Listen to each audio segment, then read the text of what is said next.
The iron collar chafed against Ilara's skin, the weight of it nothing compared to the burden of betrayal that had placed it there. Rain fell like tears upon the auction platform, washing away the mud, but not the shame. Only yesterday, she had been a merchant's daughter. Today, she was merchandise with a price tag. Her stepmother's final words still echoed in her ears. "You were never truly one of us." What Ilara couldn't understand was the strange way the gathered nobles watched her, with curiosity rather than the usual disdain reserved for human servants. And when the hooded figure appeared at the back of the crowd, his amber eyes finding hers through the downpour, something ancient and primal stirred within her blood, something that had slumbered for 19 years, waiting for this moment of recognition. The Alpha King of the Northern Territories should have no interest in a common human girl. Yet as his voice cut through the murmurs of the crowd, bidding an impossible sum for her purchase, Ilara felt the first tremors of a destiny she never knew was hers. A destiny written in blood and scent, in secrets and sacrifice, a truth her mother had died to protect. Before we begin, remember to subscribe to our channel and turn on notifications. Every day, a new story awaits you. Now, let us begin. The iron collar around Ilara's neck felt heavier with each passing hour. It wasn't the weight of the metal that bore down on her. It was the shame. Rain pelted the wooden platform where she stood alongside 5 other unfortunate souls, all awaiting their turn on the auction block. The gathered crowd huddled beneath umbrellas and overhangs, their eyes cold and calculating as they assessed the merchandise. That's what she was now. Merchandise. No longer a daughter, no longer a person with hopes and dreams, just something to be bought and sold. "Next up," the auctioneer bellowed, his voice carrying across the marketplace square despite the downpour. "Female, 19 years of age, human, in good health, can read and write, experienced in household duties." Ilara kept her gaze fixed on the muddy ground beneath her bare feet.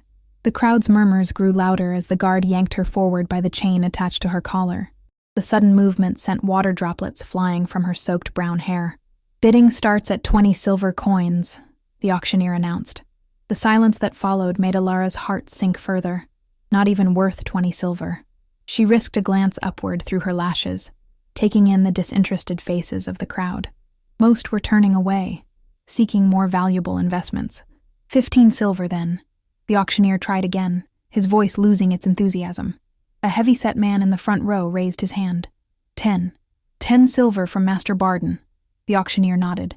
"Do I hear 11? Nothing. 10 silver going once." Ilara's stomach twisted. She'd heard stories about Master Barden's household. The servants there rarely lasted more than a few months before they were replaced. Those who returned to the market bore marks that couldn't be explained by simple clumsiness. 10 silver going twice.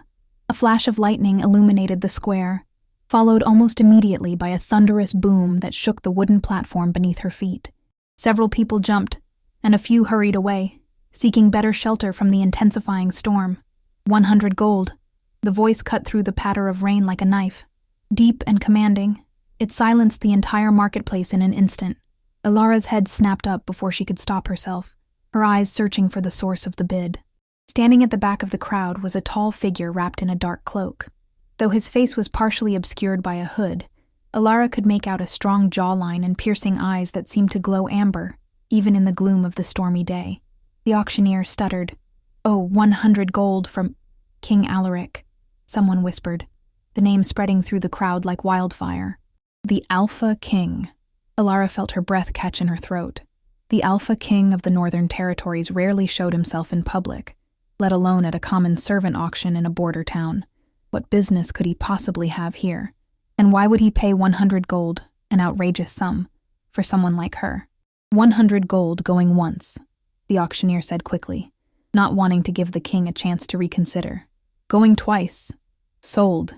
To His Majesty, King Alaric. The guards wasted no time in removing her from the platform, roughly guiding her through the crowd that parted like water before a ship's bow. As they approached the cloaked figure, Ilara felt an inexplicable sensation wash over her, a tingling awareness that raised goosebumps along her arms, despite the warmth of the summer rain. When they reached him, the king's attendants stepped forward to handle the transaction, but the Alpha himself moved closer to Ilara. He circled her once, slowly, like a predator assessing its prey. Then he stopped directly before her, close enough that she could smell the subtle scent of pine and mountain air that clung to him. "Look at me," he commanded softly. Alara hesitated. Servants were never supposed to make direct eye contact with nobility, let alone royalty. But something in his tone compelled her to obey. Slowly, she raised her gaze to meet his. His eyes widened almost imperceptibly, a flash of recognition, followed by something that looked strangely like pain. Then his expression hardened once more, becoming the impassive mask of a ruler. "Your name," he demanded.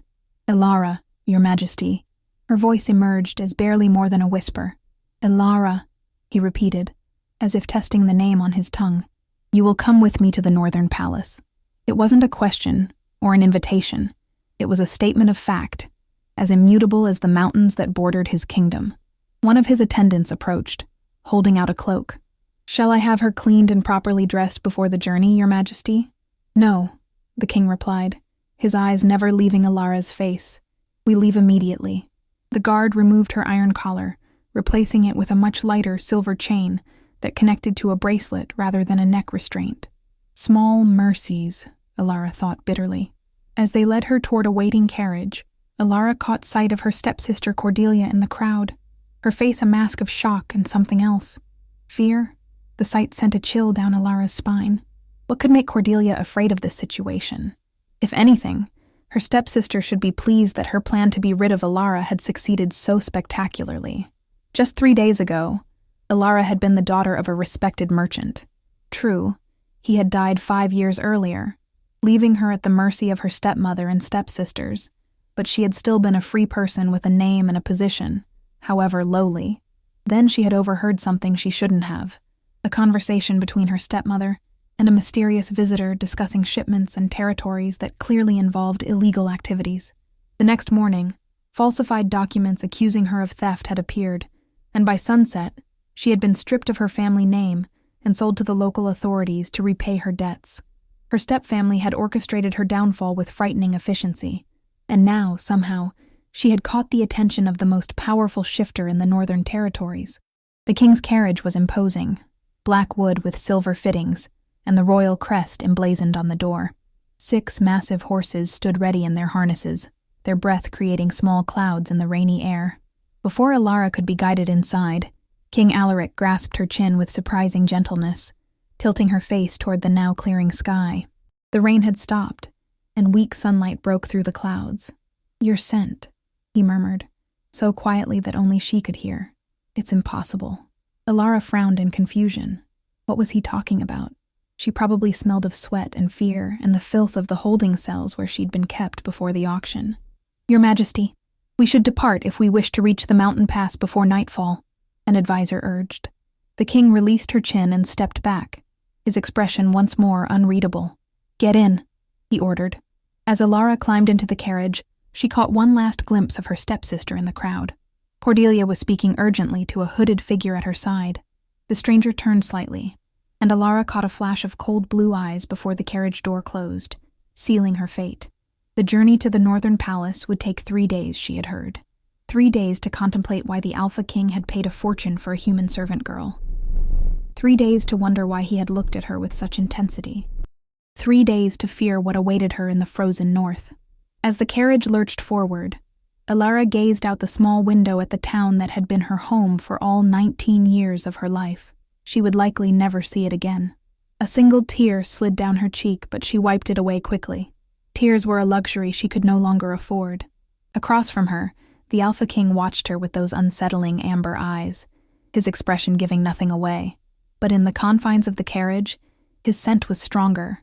Pine, mountain air, and something wild and primal that made her heart race. And underneath it all, something strangely familiar that she couldn't quite place. "Why me?" she finally dared to ask, her voice barely audible over the clatter of hooves and wheels. For a long moment, she thought he wouldn't answer. Then, as the town disappeared behind them, and the vast wilderness of the Northern Territories stretched out ahead, he spoke a single word that made no sense to her at all. "Mine." The carriage journey proved even more grueling than Alara had anticipated. 3 days became 5 as summer storms flooded the lower mountain passes, forcing their convoy to take longer, more circuitous routes. 5 days of tense silence, punctuated only by the Alpha King's occasional terse commands to his guards, or brief inquiries about her comfort that seemed oddly at odds with her status as a purchased servant. 5 days during which Alara felt his amber gaze constantly upon her, studying her with an intensity that made her skin prickle with awareness. On the morning of the 6th day, as they crested a steep mountain path, Alara caught her first glimpse of the northern palace. Unlike the stone fortresses of human kingdoms, this structure seemed to have been carved directly from the mountain itself, a sprawling compound of dark granite and ice-blue crystal that glittered in the morning sun like a massive crown atop the craggy peak. "The ancestral home of the Blackclaw pack," King Alaric said, breaking the silence as he noted her awestruck expression. "Built by the first Alpha King 5 centuries ago. It's beautiful," Alara whispered before she could stop herself. The king's lips quirked in what might have been the ghost of a smile. "Yes, though most humans find it intimidating." Alara said nothing more, recognizing the implied question in his statement. Why wasn't she afraid? The truth was, she was terrified, but not of the palace. Her fear centered entirely on the enigmatic ruler sitting across from her, with his penetrating gaze and cryptic statements. As they approached the massive gates, Alara noticed the guards positioned along the walls, all shifters, judging by their imposing builds and alert postures. They straightened to attention as the royal carriage passed, but Alara didn't miss the curious glances cast her way, nor did she miss the way some of them sniffed the air subtly as the carriage rolled by. The courtyard beyond the gates bustled with activity, servants, guards, and what appeared to be noble visitors or advisors moving purposefully about their business. All movement ceased, however, when the king's carriage came to a halt. A tall, severe-looking woman with silver-streaked black hair approached as the king stepped down from the carriage. She wore a formal black dress with the royal insignia embroidered at the collar, marking her as someone of high position within the household. "Your Majesty," she greeted with a deep bow. "We weren't expecting your return for another week." "Change of plans, Lady Freya," the king replied. He turned and extended a hand toward the carriage, his eyes finding Alara. "Come." Alara hesitated only briefly before accepting his outstretched hand and descending from the carriage. The moment her feet touched the courtyard stones, a ripple of murmurs passed through the gathered crowd. She felt dozens of eyes on her, and the distinct sensation of being scented by multiple shifters at once made her shiver. Lady Freya's eyes widened as she looked at Alara, her nostrils flaring slightly. "Your Majesty," she said carefully. "Who is this?" "This is Alara," the king said, his tone making it clear he would provide no further explanation in public. "She will be staying in the East Wing. Have quarters prepared immediately." "The East Wing?" Lady Freya repeated, unable to keep the shock from her voice. "But that's— Did I stutter, Lady Freya?" King Alaric's voice dropped dangerously low, a subtle growl underlying his words. The woman paled. "No, Your Majesty. At once." She snapped her fingers and several servants hurried forward. "Prepare the blue suite in the East Wing," she ordered, then turned to Alara. "Come with me, girl. You'll need to be made presentable before—" "No." The king's command halted everyone. "I will escort her myself." This pronouncement sent another wave of whispers through the courtyard. Lady Freya looked as though she'd been slapped. "As you wish, Your Majesty," she replied stiffly. The king's hand settled at the small of Alara's back, guiding her forward. The touch, though light, sent an inexplicable warmth spreading through her body. She kept her eyes downcast as they entered the palace, acutely aware of the stares that followed them. The interior of the northern palace was even more impressive than its exterior. Soaring ceilings, massive fireplaces, intricate tapestries depicting what Alara assumed were significant events in shifter history. Everything spoke of age, power, and tradition. As they walked, Alara became aware of a subtle change in the air, a thinning of the busy atmosphere of the main halls, as King Alaric led her down a quieter corridor. The decor here was different, less formal, more personal. The walls were lined with paintings rather than tapestries, and the floors were covered with plush carpets rather than the polished stone of the main halls. "The East Wing," the king explained, seeming to sense her curiosity, "houses the royal family's private quarters." Alara nearly stumbled. "Private? But I'm a servant. Surely I should be housed with the other." "You are not a servant." His voice was firm, brooking no argument. "But you purchased me at the auction," she reminded him, confusion evident in her tone. The king stopped abruptly, turning to face her. This close, Alara could see flecks of gold in his amber eyes, and the subtle tension in his strong jaw. "I purchased your freedom," he corrected. "Not your servitude." Before she could process this statement, he continued walking, leaving her no choice but to follow. They passed several ornate doors, before stopping at one carved with a delicate pattern of winter roses. "These will be your quarters," he said, pushing the door open. Alara stepped inside and gasped. The room, no, suite, was larger than her stepmother's entire house, dominated by a massive four-poster bed draped in blue and silver silks. It featured a sitting area with plush chairs before a fireplace, a writing desk beneath a large window overlooking the mountains, and doors leading to what she presumed were additional rooms. "This can't be for me," she protested weakly. The king watched her with that same intense expression he'd worn since the auction. "It is. Through there," he gestured to one of the doors, "you'll find a bathing chamber. The other door leads to a dressing room. Lady Freya will send attendants with suitable clothing and anything else you might require." Alara turned slowly, taking in the luxury surrounding her. Nothing made sense. Why would the Alpha King purchase a human at auction only to treat her like an honored guest?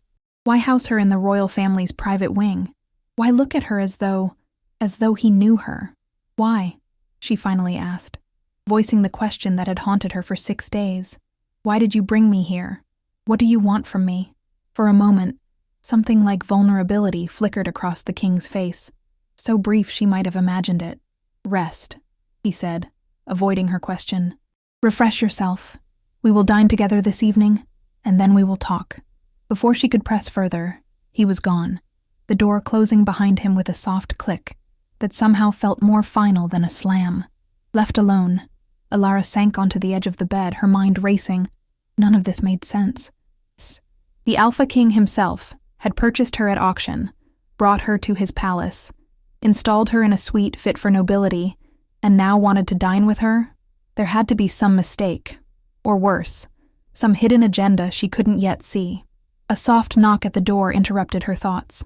At her hesitant, "Enter," 2 young women stepped inside, both carrying stacks of clothing in various boxes. "I'm Mira," said the taller of the 2, a pretty girl with auburn hair and freckles. "This is Lena. Lady Freya sent us to help you prepare for dinner with His Majesty." Lena, small and dark-haired, offered a shy smile. "We've brought some clothes that should fit you, my lady." "I'm not a lady," Alara corrected automatically. What was she exactly? Not a servant, according to the king, but certainly not a noble. "We've prepared a bath for you," Mira continued smoothly, ignoring Alara's confusion. "If you'll follow me." The bathing chamber was a marvel of luxury. A sunken tub large enough for 4 people, filled with steaming, scented water. Ornate bottles of oils and soaps lined a shelf along one wall, and plush towels were stacked nearby. As the 2 attendants helped her undress, Alara noticed their subtle sniffing, the shifter habit of scenting to gather information. "Is something wrong?" she asked as Lena's nose wrinkled slightly. The girl flushed. "No, miss. It's just, your scent is unusual," Mira finished for her. "Most humans have a simpler smell. Yours is more complex. Almost like—" She stopped abruptly, exchanging a glance with Lena. "Almost like what?" Alara pressed. "It's not our place to say," Mira replied diplomatically.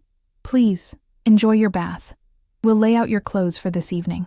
As Alara sank into the warm water, she pondered this new puzzle. First the king's fixation on her scent, and now these attendants finding it unusual. What could possibly be strange about how she smelled?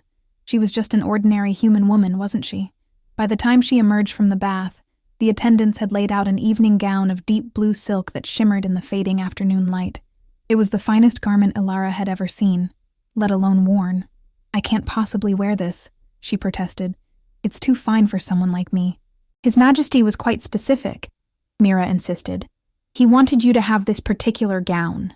As they helped her dress, styled her hair, and even applied subtle cosmetics to enhance her features, Alara caught glimpses of herself in the mirror. With each passing moment, the merchant's daughter-turned-servant disappeared, replaced by a stranger who could have passed for nobility in any court in the land. When they finished, Alara hardly recognized herself. The gown fit as though it had been made for her, accentuating her slender figure while remaining tastefully modest. Her dark hair had been arranged in an elegant style that framed her face, highlighting her gray eyes and fair skin. "Beautiful," Lena breathed, stepping back to admire their work. A knock at the door heralded the arrival of a royal guard, come to escort her to dinner. As Alara followed him through the winding corridors of the palace, her mind whirled with questions and possibilities. By the time they reached a set of double doors that the guard identified as the king's private dining room, her heart was pounding so loudly she was certain everyone in the palace could hear it. The doors swung open, revealing a surprisingly intimate setting, a small table set for two before a crackling fire, with candles providing warm, golden illumination. And there, standing by the window overlooking the Twilight Mountains, was King Alaric. He had changed from his traveling clothes into formal attire that accentuated his powerful build, a midnight blue tunic embroidered with silver, black trousers, and polished boots. His dark hair, freed from the confines of his travel hood, fell to his shoulders in waves that framed his strong features. When he turned and saw her, his eyes widened slightly, and for a moment, he seemed at a loss for words. "You look," he began, then paused as if searching for the right term. "Familiar." Of all the things he might have said, this was perhaps the most confusing. Before Alara could question him, however, he gestured to the table. "Please sit. We have much to discuss." As she took her seat across from him, Alara couldn't shake the feeling that this dinner would change the course of her life even more dramatically than the auction had. Whatever the Alpha King wanted from her, she would discover it tonight, for better or worse. She only hoped she was prepared for the truth. The dinner began in silence, broken only by the gentle clink of silverware against fine porcelain and the occasional pop from the fire. Servants appeared at regular intervals, bringing course after course of exquisite food, many dishes Alara had never seen before, let alone tasted. The king ate sparingly, his attention seemingly more focused on watching her reactions than on his own meal. "You're not eating much," Alara finally observed, unable to bear the scrutiny any longer. "I find myself more hungry for answers than food," he replied, setting down his fork. "As I suspect. Are you?" Alara nodded cautiously. "You promised explanations." "So I did." King Alaric signaled to the servants, who immediately cleared the remaining dishes and departed, closing the doors behind them. Once they were alone, he rose and moved to a sideboard, returning with 2 crystal glasses and a decanter of amber liquid. "Honey mead," he explained, pouring a small amount into each glass. "Much milder than what most shifters prefer, but perhaps more to a human's taste." Alara accepted the offered glass but didn't drink immediately. "I'm not sure I understand what's happening here, Your Majesty. You purchased me at an auction, yet claim I'm not a servant. You house me in your family's private wing, provide me with clothes fit for a noble, and now we dine together as though we're—" She trailed off, unsure how to characterize their situation. "As though we're equals?" he suggested, a hint of a smile playing at the corners of his mouth. "Perhaps we are, in ways you don't yet understand." He rose, gesturing for her to follow him to the balcony doors. Outside, the night sky stretched vast and clear above the mountains, stars shining with a brilliance Alara had never witnessed in the lowlands. The moon hung full and heavy, bathing the landscape in silver light. "What do you know of your parents, Alara?" the king asked suddenly. The question caught her off guard. "My father was Harold Thorne, a merchant.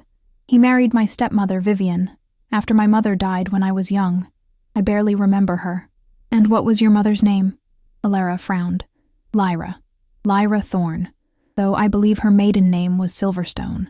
At this, the king's eyes flashed with something that looked remarkably like triumph. "Silverstone," he repeated softly. "And she died when you were how old?" 4, maybe 5. Alara's frown deepened. "Why does this matter?" Instead of answering directly, the king opened the balcony doors and stepped outside, beckoning her to join him. The mountain air was crisp and cool, carrying the scent of pine and distant snow even in summer. "Look at the moon," he instructed. "Tell me what you feel." Puzzled but compliant, Alara gazed up at the full moon. At first, she felt nothing beyond the usual appreciation for its beauty. But then, as seconds stretched into a minute, a strange sensation began to build within her, a restlessness, a pulling, as though the moonlight itself were tugging at something buried deep inside. "I feel," she began, struggling to articulate the unfamiliar sensation. "Strange," Like something's trying to wake up? King Alaric nodded as though this confirmed something he already knew. Alara Silverstone was not human, he said quietly. She was a wolf shifter, one of the most powerful of her generation, and she did not die 19 years ago. The world seemed to tilt beneath Alara's feet. What? No, that's impossible. My mother died. My father told me— Your father told you what he believed to be true, the king interrupted gently. What Lyra wanted him to believe. I don't understand. Alara's voice trembled. Are you saying my mother abandoned us?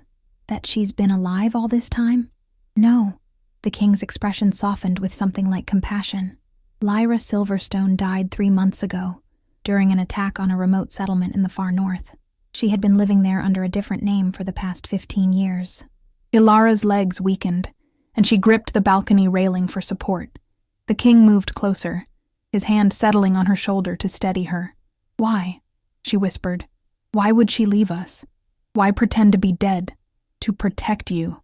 His hand moved from her shoulder to gently tilt her face upward, forcing her to meet his gaze. Lyra was not just any shifter, Ilara.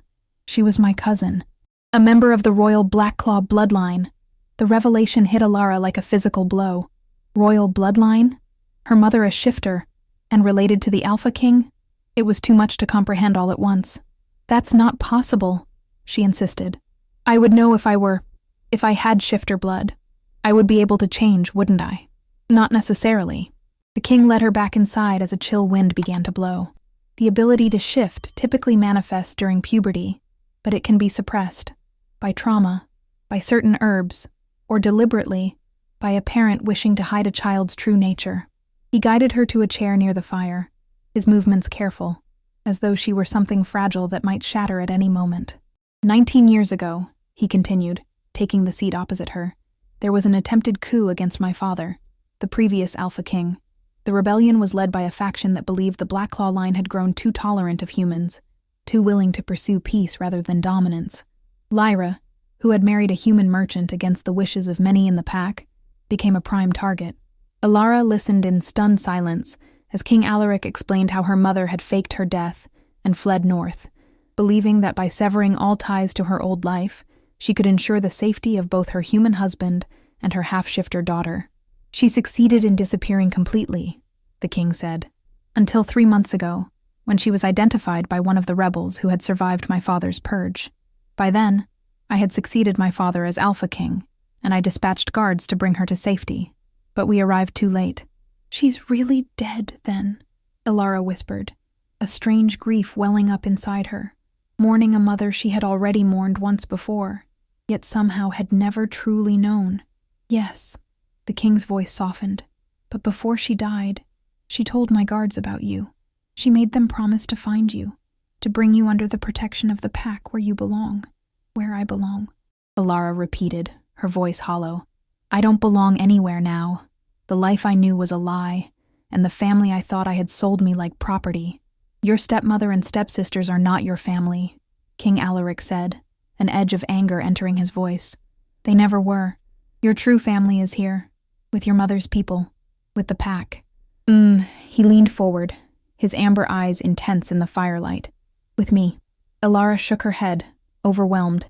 You keep saying that, but I don't understand what it means. Even if what you say is true, even if I am half-shifter, why should that matter to you personally? Why would you go to the auction yourself? Why pay 100 gold for someone you'd never even met? The king was silent for a long moment, studying her face as though searching for something. Then he rose and moved to stand before the fire, his back to her. Scent is everything to shifters, he said finally. It tells us who is pack, who is stranger. It reveals emotions, intentions, health, and for some, for those lucky few of us who find them, it identifies our true mates. The Ilara's breath caught. True mates? A rare bond, he explained, still facing the fire. Unbreakable, undeniable. When a shifter encounters their true mate, they recognize them instantly through scent alone. A suspicion began to form in Ilara's mind, one so impossible that she hardly dared voice it. And my scent. King Alaric turned to face her, his expression open and vulnerable in a way she had not yet seen. I caught it the moment I entered the marketplace, he said quietly. Even through the rain, even mixed with fear and dirt and despair. I would know it anywhere. It's been calling to me in my dreams for years. He knelt before her chair, taking her hands in his. His touch sent that same inexplicable warmth coursing through her veins. You are my true mate, Alara Silverstone, the other half of my soul, and I have been searching for you all my life. The declaration hung in the air between them, momentous and impossible to take back. Alara stared at him, her mind racing to process everything she had learned. This is too much, she whispered. Too fast. Yesterday I was a servant being sold at auction, and today you tell me I'm half-shifter royalty and your destined mate. How can I possibly believe all this? You feel it too, he said. Not a question but a statement of fact. The pull between us. The way your body responds to my touch. The way your heart races when I'm near. These are not coincidences, Alara. They are the signs of a true mate bond beginning to form. She couldn't deny the strange sensation she had experienced in his presence. The warmth, the awareness, the inexplicable feeling of recognition, despite having never met him before the auction. But to accept what he was saying would mean abandoning everything she had ever believed about herself and her life. Even if it's true, she said slowly. Even if I am your mate, I don't know you, and you don't know me. Not really, but I want to, he replied, his voice earnest. I want to know everything about you, Alara. Your hopes, your fears, your dreams. I want to give you the life you should have had all along, a life of safety and respect and belonging. He raised one hand to gently touch her cheek. I'm not asking you to accept everything at once. All I ask is that you stay, that you give yourself time to discover the truth of who you are and what we could be together. Before she could respond, a commotion erupted in the corridor outside. Raised voices, the sound of running feet. King Alaric was on his feet in an instant, positioning himself between Alara and the door, just as it burst open to reveal Lady Freya, her face pale with urgency. Your Majesty, she gasped. Forgive the interruption, but there's been an attack at the northern border post. The rebels, they've returned. The king's expression darkened. Casualties? 3 guards dead, several wounded. The attackers left a message. Lady Freya hesitated, her eyes flicking briefly to Alara. They say they know about the Silverstone heir. They're coming for her. Alara felt the blood drain from her face. The rebels who had targeted her mother were now hunting her. King Alaric's response was immediate and decisive. Double the palace guard. No one enters or leaves without my direct approval. And assign a personal detail to Alara. She is not to be left unprotected for even a moment. Lady Freya nodded, then hesitated again. There's something else, Your Majesty. The guards captured one of the attackers. He claims to have information about a traitor within the palace walls, someone who has been feeding information to the rebels. A traitor? The king's voice had dropped to a dangerous growl. Bring the prisoner to the interrogation chamber. I will question him myself. As Lady Freya hurried away to carry out his orders, King Alaric turned back to Alara, his expression grave. I must deal with this, he said. Guards will escort you back to your quarters and remain outside your door. Do not leave for any reason until I come for you. Do you understand? Alara nodded numbly, still processing the revelation that her very existence had put people in danger, that there were those who would kill to prevent a half-human from being connected to the royal bloodline. As promised, guards appeared to escort her back to her suite. Just before she left the dining room, King Alaric caught her hand. I will protect you, he vowed, his eyes burning with intensity. With my life, if necessary. No harm will come to you while I draw breath. The fierce protectiveness in his voice should have been reassuring. Instead, it sent a chill down Alara's spine, because for the first time since her arrival at the Northern Palace, she was confronted with the reality of the Alpha King's world, a world of power struggles, ancient hatreds, and blood feuds, a world she had unwittingly stepped into, and one she might not survive. Sleep eluded Alara that night, despite the luxurious comfort of her new chambers. Every creak of the ancient palace, every whisper of wind against the windows had her sitting bolt upright, heart hammering against her ribs. The guards stationed outside her door were meant to be reassuring, but their presence only reinforced the reality of the danger she now faced. By dawn, she had given up on rest entirely. She stood at the window, watching as the first pale fingers of light crept over the distant mountains, painting the snow-capped peaks in shades of gold and rose. The northern territory was breathtakingly beautiful, wild and untamed in a way the southern lowlands could never be. In another lifetime, under different circumstances, she might have found peace here. A soft knock interrupted her thoughts. When she called for the visitor to enter, Mira appeared, carrying a tray laden with breakfast. "Good morning, my lady." The auburn-haired attendant greeted her, setting the tray on a small table near the fire. "His Majesty thought you might prefer to breakfast in your rooms this morning." "Thank you," Alara replied, though food was the furthest thing from her mind. Is there any news about what happened last night?" Mira hesitated, clearly torn between discretion and the desire to be helpful. "The palace is unsettled," she admitted finally. "Many of the guards were up all night, and there's been constant movement between the North Tower and the King's quarters."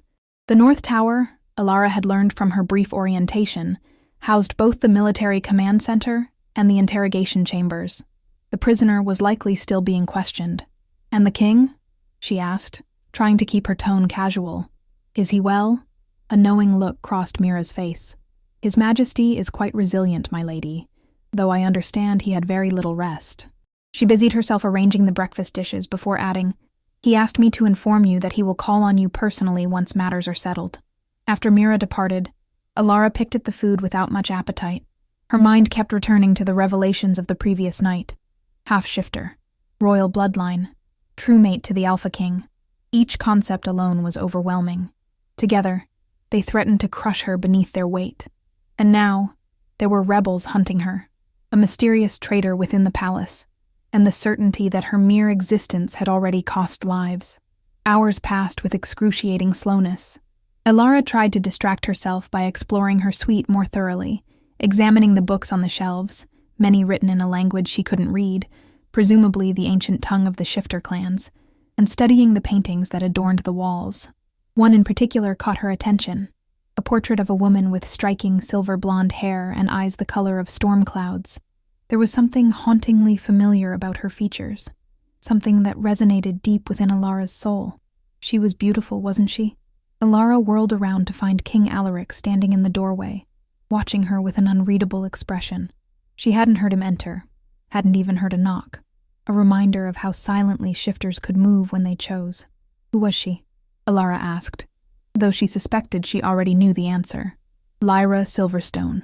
The king moved to stand beside her, his gaze fixed on the portrait. "Your mother. This was painted shortly before she disappeared, before she met your father and chose a different path." Alara studied the painting more closely, searching for herself in the elegant features, the proud bearing. "We don't look much alike.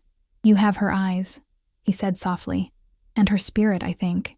She was fierce, determined, uncompromising in her beliefs, even when those beliefs put her at odds with the rest of the pack." He fell silent for a moment, lost in memory, before turning to face her directly.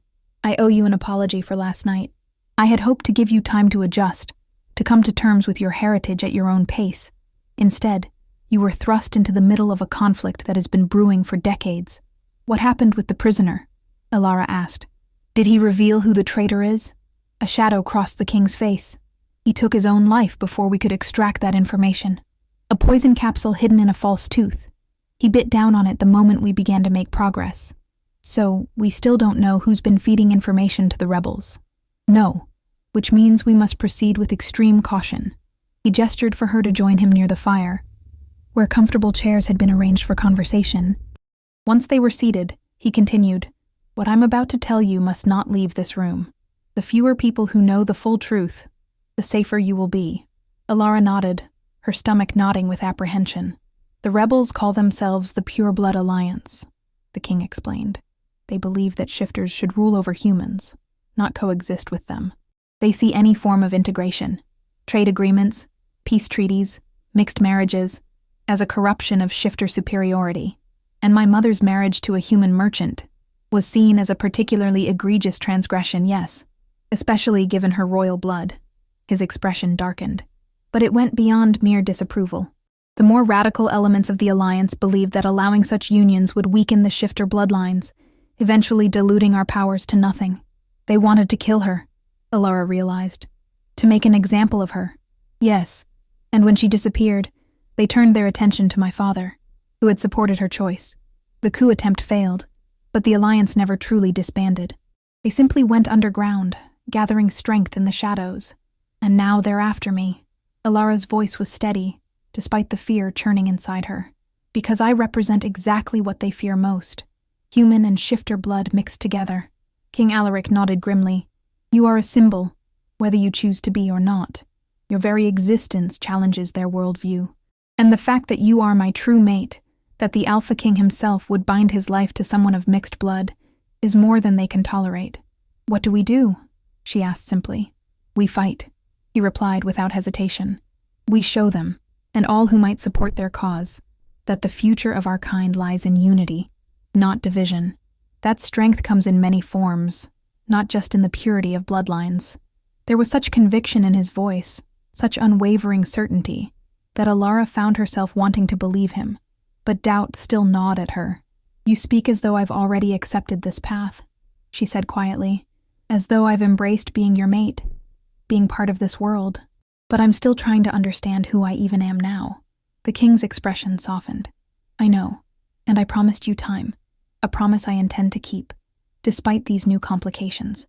He reached across the space between them, offering his hand. But I also need you to understand that you are in danger, Alara. Real, immediate danger. The safest place for you is by my side, where I can protect you. After a moment's hesitation, she placed her hand in his.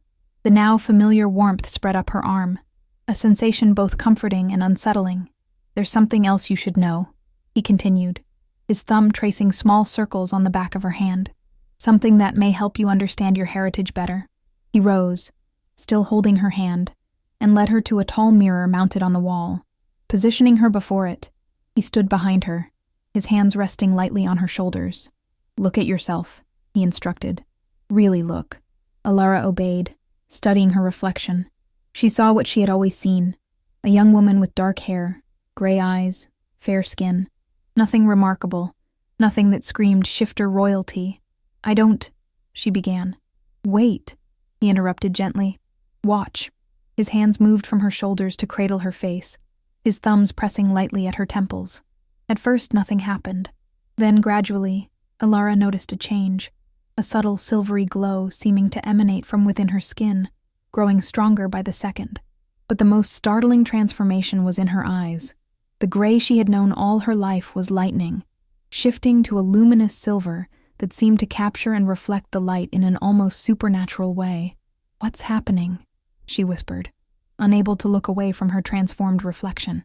I'm helping you access your shifter essence, the king explained, his voice low and soothing. It's been dormant, suppressed, but it's always been part of you. This is who you truly are, Alara. This is your birthright. The silver glow intensified, spreading throughout her body, and with it came a rush of sensations, heightened awareness, sharpened senses, a surge of strength flowing through her limbs. For a breathtaking moment, she felt invincible, connected to something ancient and powerful. Then, as the king slowly withdrew his hands, the glow faded, her eyes returning to their usual gray. But something had changed irrevocably within her. A door once closed now standing ajar, offering glimpses of possibilities she had never imagined. That was... Words failed her. Just the beginning, he assured her. With time and training, you can learn to access these abilities on your own. You may never shift fully into wolf form. Half-bloods rarely do. But you have other gifts. Enhanced strength, speed, healing, heightened senses, a connection to the natural world that humans can never experience. Alara turned to face him, her mind racing with questions. How did you do that? Make my shifter side? Wake up? The true mate bond, he explained. It creates a connection between us, a channel through which power can flow. My wolf recognizes yours, even if yours is still learning to recognize itself. Before she could ask more, a sharp knock interrupted them. The king's expression immediately shifted, the warmth in his eyes replaced by the alert vigilance of a ruler. Enter, he called. A guard appeared, bowing deeply. Forgive the intrusion, your majesty, but Lady Freya requests your immediate presence in the council chamber. The envoy from the Eastern Territories has arrived with urgent news. Tell her I'll be there shortly, the king replied. Once the guard had departed, he turned back to Alara. I must go. The Eastern Alpha would not send an envoy unless the matter was truly pressing. Of course, she said, trying to hide her disappointment. There was still so much she wanted to know, so many questions left unanswered.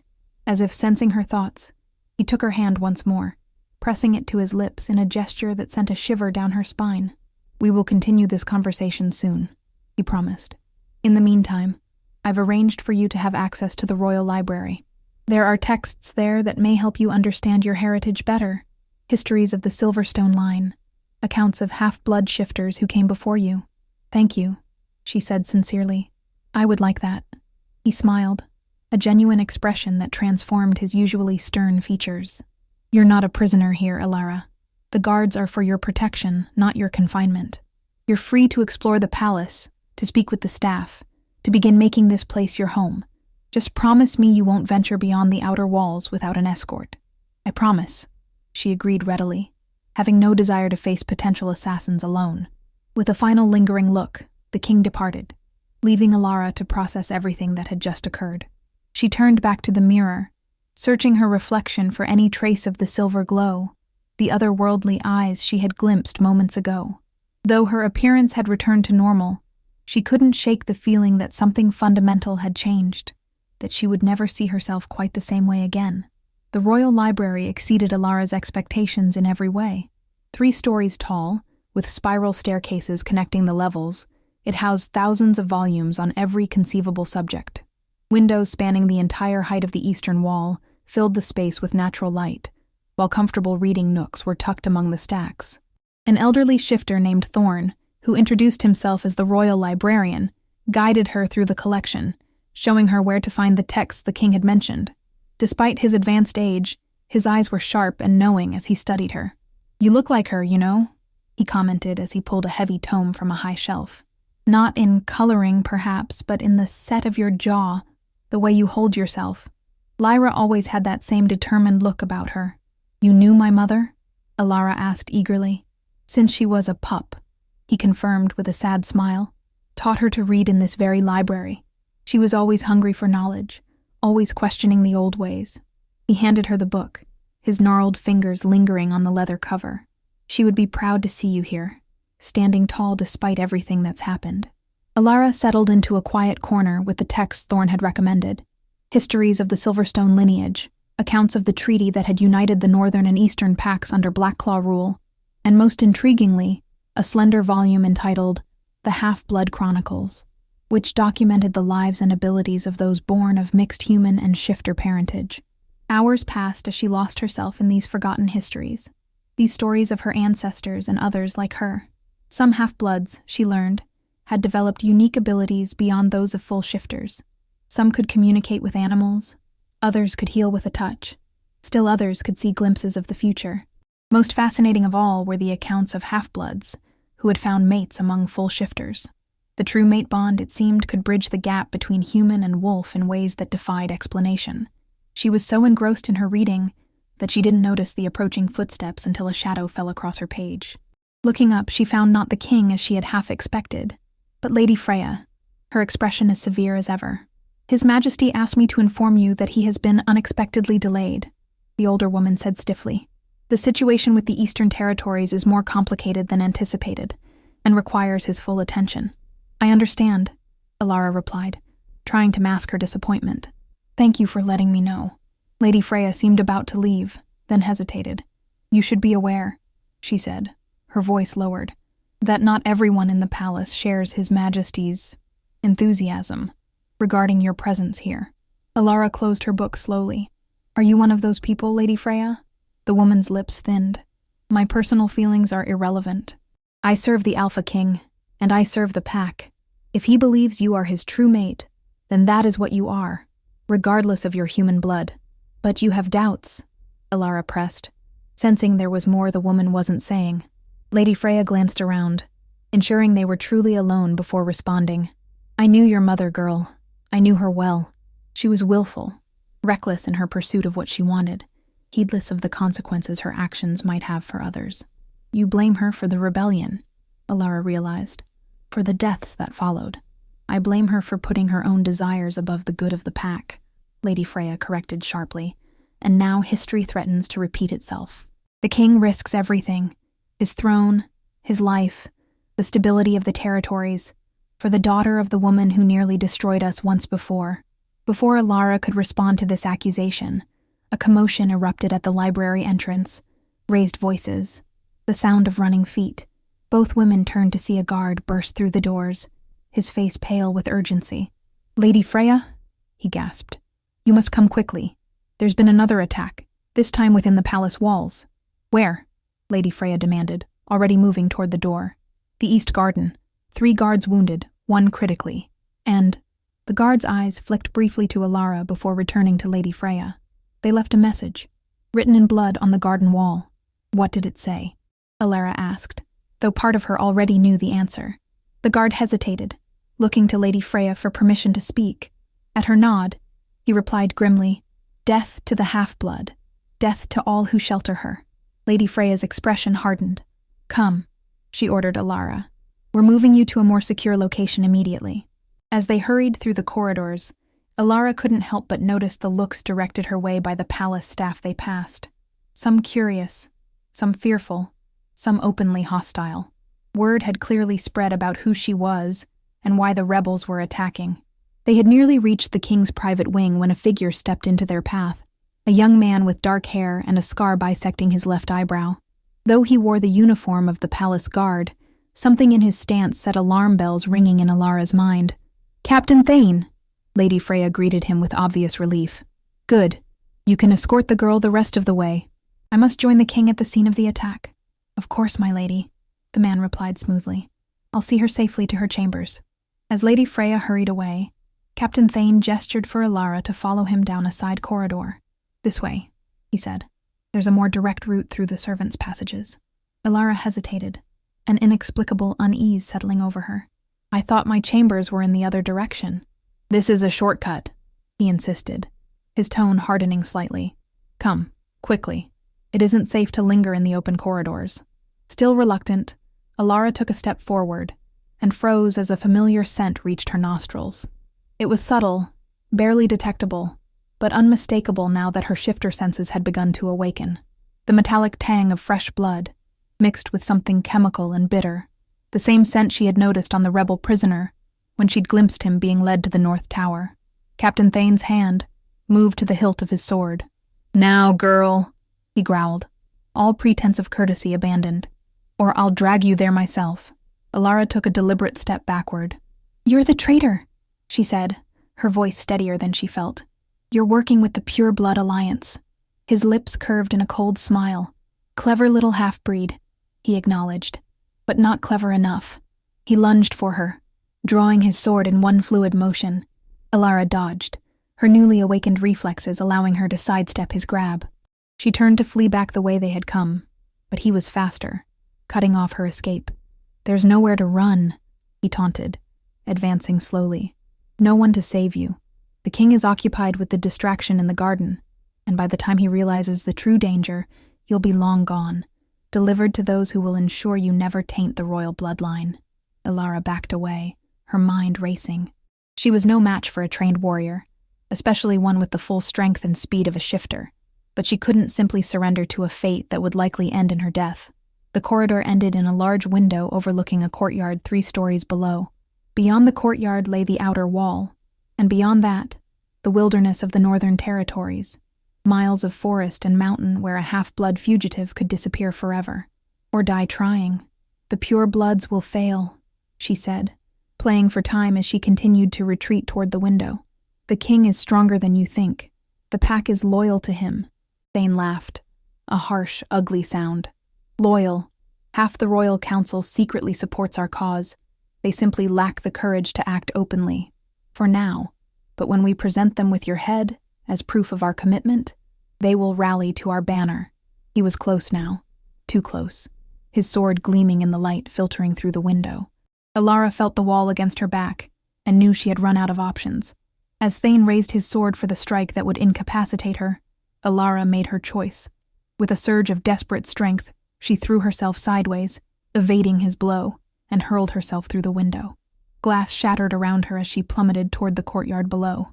Time seemed to slow as she fell, her mind oddly clear, despite the terror coursing through her veins. She thought of her mother, who who had sacrificed everything to protect her, of her father, who had loved her even without knowing her true nature, of King Alaric, who had recognized her as his mate despite the complications her heritage presented.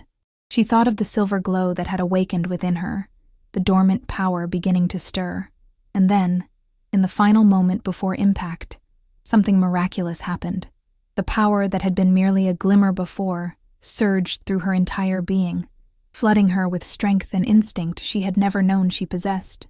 Her body twisted in midair, cat-like, and when she hit the ground, she rolled, dispersing the force of the impact in a way no ordinary human could have managed. Pain shot through her left ankle and right shoulder, but she was alive, battered but not broken. Behind her, Thane shouted in rage from the shattered window, already turning to race down to the courtyard and resume his pursuit. Alara forced herself to her feet, ignoring the shooting pain, and ran toward the outer wall.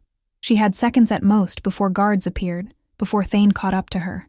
But how could she know which guards were loyal, and which might be traitors like him? As she reached the base of the wall, despair threatened to overwhelm her.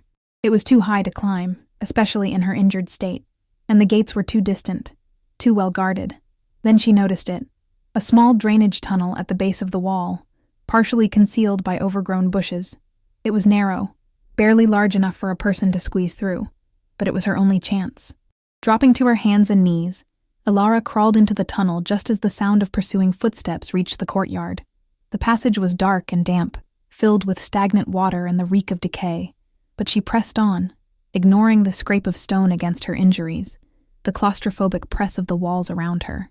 After what felt like an eternity, the tunnel opened onto a steep, rocky slope beyond the palace walls. Without hesitation, Alara began to descend, using trees and boulders for support as her injured ankle threatened to give way beneath her. She had no plan beyond immediate escape, no destination other than away. But as the palace receded behind her and the wilderness of the northern territories stretched out ahead, one thought crystallized with absolute clarity. She had to survive, not just for herself, but for all those who had sacrificed to protect her, and for the future that her existence represented, a future where humans and shifters could live as equals, where blood purity gave way to strength through unity. Night was falling by the time she reached the cover of the dense forest at the mountain's base. The temperature was dropping rapidly, and her thin library dress offered little protection against the bitter cold of the northern night. Soon, hypothermia would become as great a threat as her pursuers. Limping through the darkening forest, Alara searched desperately for shelter. A cave, a hollow tree, anything that might provide some protection from the elements. But the unfamiliar terrain offered no obvious refuge, and her strength was fading with each painful step. Then, through the trees ahead, she spotted a flicker of orange light. A campfire. Hope surged within her, quickly tempered by caution. Who would be camping in these woods, so close to the palace? Loyal subjects of the Alpha King, or enemies lying in wait? With no better options, Alara crept closer, moving as silently as her injuries would allow. As she approached, she caught the scent of roasting meat, heard the low murmur of voices. 2, perhaps 3 people gathered around the fire. She was about to retreat when a gust of wind carried their words to her enhanced hearing. Said she escaped through a tunnel in the wall, a gruff voice was saying. The traitor lost her trail in the forest. Good, replied a second voice, this one achingly familiar. Though I would prefer to have confirmation of her safety. King Alaric. It was the king's voice, here in the forest, miles from his palace. Relief flooded through Alara with such force that her knees buckled. She stumbled forward, no longer concerned with stealth, drawn irresistibly toward the safety his presence promised. The conversation at the campfire ceased abruptly. In the sudden silence, Alara heard the distinctive sound of swords being drawn, of bodies tensing for combat. Who goes there? Challenged the gruff voice. Show yourself. Summoning the last of her strength, Alara stepped into the circle of firelight. It's me, she said, her voice barely above a whisper. It's Alara. For a heartbeat, no one moved. Then King Alaric was there, crossing the distance between them in 2 swift strides, gathering her into his arms with a gentleness that belied the fierce protectiveness in his expression. Alara, he breathed, his voice rough with emotion. I thought I'd lost you. And as she sank against him, Her body finally surrendering to exhaustion and pain, Alara realized a profound truth. Here, in the arms of the Alpha King, her mate, her protector, her future, she had found where she truly belonged. Not in the grand palace with its political intrigues and ancient hatreds. Not in the lowland town where she had grown up in ignorance of her heritage, but here, with him, forging a new path that honored both the human and shifter sides of her nature. "You found me," she murmured, as consciousness began to slip away. "You'll always find me." His arms tightened around her, his response rumbling through his chest and into her very bones. "Always, until my last breath." The last thing Alara saw before darkness claimed her was the silver glow beginning to emanate from her skin once more, echoed by an answering golden light in the Alpha King's eyes, the visible manifestation of a bond that transcended blood, transcended species, transcended the ancient prejudices that had nearly destroyed them both. A bond that would, in time, heal not just their hearts, but the fractured kingdom they were destined to rule together. If you enjoyed this story, a like or comment really helps. And if you wish to hear more tales like this one, make sure you subscribe so you never miss the next tale.